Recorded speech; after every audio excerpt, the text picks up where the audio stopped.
Shin menene ya sanya ƙasar Jamhuriyar Musulunci ta Iran ta dage a kan mashigar Hormuz? Masu saurare ku gyara zama domin jin waɗannan dalilai da suka sanya Iran ta dage a kan wannan mashiga ta Hormuz.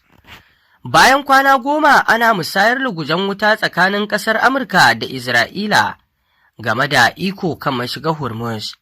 Yanzu dai alamu sun nuna cewa Iran na da zaɓi guda uku ne, amma babu zaɓin buɗe hanyar baki ɗaya.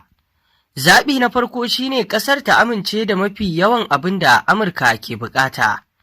Tabbacin wucewa ta mashigar Hormuz ta hanyar daina kai hare-hare kan jiragen kasuwancin man fetur.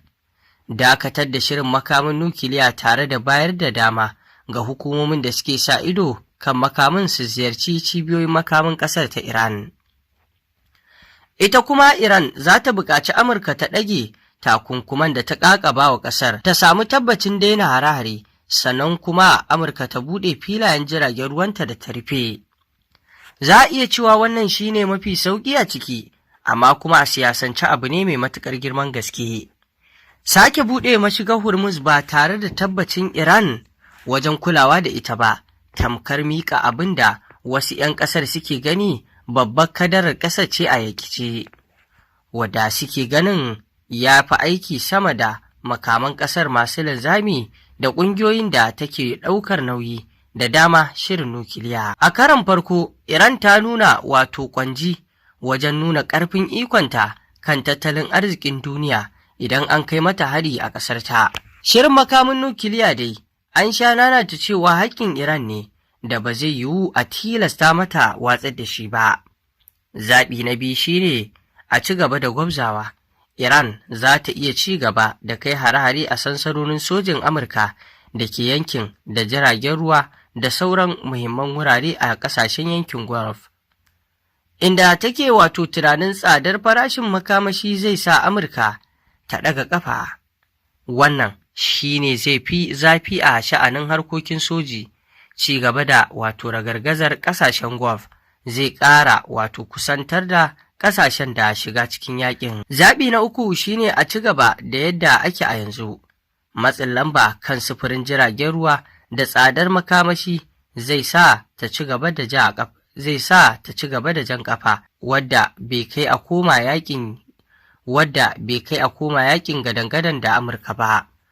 Wannan ya ɗan yi kusa da tunanin ƙasar. Iran ba ta damu da yaƙar ƙasar da take a maƙiyarta ba, matuƙar ta yi wato amannar za ta ci gaba da harkokin har na kimanin lokacin da abokiyar karawar za ta iya jurewa da yaƙin. Ita kanta wanzuwar ma nasara ce, amma takunkumi da yaƙi da asara da tsadar rayuwa duk suna ƙara jawo wato matsin lamba a cikin ƙasar.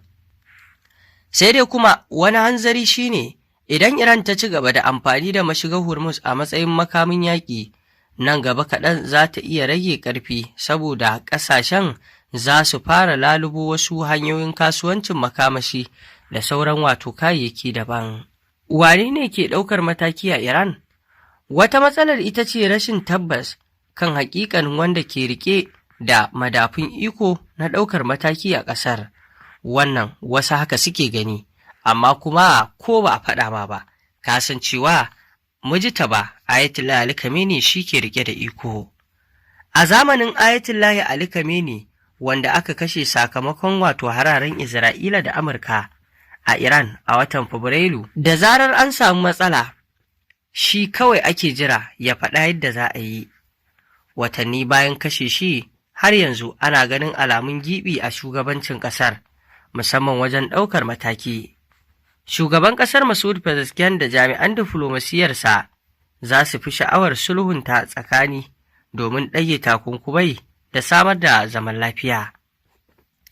Masu tsatsauran ra'ayi a majalisar ƙasar da wasu masu faɗa a ji a ƙasar, ciki har da kafafen watsa labarai, suna fargabar miƙa wuya na iya zama wato matsala kan asalin abin da aka assasa jamhuriyar musuluncin ƙasar a kanta. Babban abin da ke jan hankali shine batun dakarun juyin juya hali, shirin makamin nukiliya da tsare-tsaren ƙasar makoman mashigar Hormuz duk suna da alaƙa da matsayin dakarun. Yanzu babbar matsalar ba wai zaɓin da Iran za ta ɗauka ba ce, matsalar ita ce wanda zai ɗauki mataki kan matsayar ƙasar. Me Iraniyawa ke cewa? Iran da Amurka sun shiga yarjejeniyar tsagaita wuta a watan Yuni domin kawo ƙarshen yaƙi a buɗe mashigar Hormuz na tsawon kwanaki 60, amma kimanin wata uku baya yarjejeniyar sai shugaban Amurka Trump ya bayyana cewa yarjejeniyar ta rushe. Wata mata ta shaida wa manema labarai ranta ya ɓaci matuƙa bayan da aka koma yaƙin. Ta yi tsammanin cewa yarjejeniyar da aka shiga ɗin za ta taimaka wajen fahimtar juna game da sauran bukatun tare da haifar da zaman lafiya mai ɗorewa tsakanin ƙasar Amurkan da Iran. Ta zargi masu tsatsauran ra'ayi a cikin gwamnatin Iran da ƙaƙaba wasu matakai masu zafi da ta ce suna illa ga ƙasar. Ita ma wata mata a Tehran ta ce kamfanonin ƙasashen waje da dama sun kulle, ciki har da wanda take aiki, wanda hakan ya sa ta rasa aiki na yi tsawon wata 4, duk da cewa tana da digirgir na wato ƙwarewar shekara 17. Ba a ɗaukar aiki a yanzu saboda fargabar abin da zai faru, in ji ta. Sannan ta ƙara da tsadar kayayyaki da rashin lantarki da ƙaruwar laifuffuka irin su sace-sace sun shafi harkokin ƙasar, a yanda dai wato wannan rahoto BBC ta faɗe shi kamar yadda ta zanta da waɗannan mutane. Shi ba Trump na fuskantar nasa zaɓukan, ko dai a ci gaba da yaƙi ko a ci gaba wato da ƙaƙaba takunkumi ko ya amince da wasu buƙatun Iran, musamman Iran ta ci gaba da shirin makamin nukiliya ta ƙarƙashin kulawar sa ido na wato hukumar sa ido. Sai dai dukkan waɗannan matakan babu wanda yake nufin nasara ga ƙasar Amurka, yayin da kuma Trump yake buƙatar ko da za a kawo ƙarshen yakin to ya kasance a nuna cewa Amurka ce ta yi nasara, wanda kuma kirikiri a yanzu abin da ke bayyana Iran ce da nasara cikin al'amarin yakin, wanda ko Trump yaƙi ko ya so wannan shine abin da yake a bayyana cewa yakin nan da suka gwabza kunya ta janyo wa Amurka, ƙarshe kuma Iran ita ce ta yi nasara. Kuma dukkan irin abubuwan da suke wakana a yanzu duniya ta riga ta gama ganewa, kuma dukkan irin tasiri da ƙarfin ƙasar Amurka da ake gani a da, wannan yaƙi da suka gwabza tsakaninsu da ƙasar Iran ya ƙara fitowa fili da irin cewa ƙarfin da ake kai wa Amerika ba ta kai shi ba, domin ta yi yunƙurin murkushe wannan ƙasa ta Iran, amma ta gagara murkushe ta duk irin shirin da ta yi. To masu saurare ƙarshen rahotannin labaran kenan, me za ku ce kan wannan al'amari? Mun gode. Ku dangwala mana alamar subscribing sannan ku danna ƙararrawar sanarwa, domin haka ne zai ringa ba ku damar samun labaranmu a koda yaushe. Mun gode.